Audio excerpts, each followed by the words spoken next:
Kung kayo ho dito ang isa sa mga pinangalanan, kahit wala hong ebidensya. Hindi totoo yan. Kung kayo po dito ang ginawan ng, sabi nga ni Senator Cayetano, hindi screenshot picture ng isang telepono. Kayo ho yung gawa ng ganun. Kayo ho yung gawa na sabihin, idinala sa bahay nyo yung pera. Doon po sa simbahan ng JIL Church. Bola lang yan. Mr. President, hindi ko ho alam kung anong mararamdaman nyo kung nasa sapatos ko po kayo. Kahit ho si Satanas, hindi papayag dun sa script niya. Pwede na! Tatanggap ka ng suhol sa simbahan. Tapos, kung ano yung sabihin niya, yun ang masusunod. Doon ako sa PNP custodial. Doon ako sa Senado ngayon, nagbago na isip ko, and then susunod ho tayo. Mahirap po lunukin yun, Mr. President. Dear colleagues, sana hindi nyo maranasan itong ginawa sa amin. Lahat ng katotohanan, pumupunta sa atin.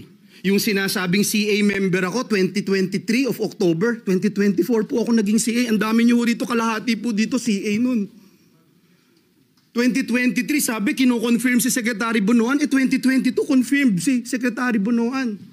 Paulit-ulit po ako dito, wala akong flood control, walang maiturong flood control. And yet, ito, paniniwalaan. Nasa news, nasa lahat po.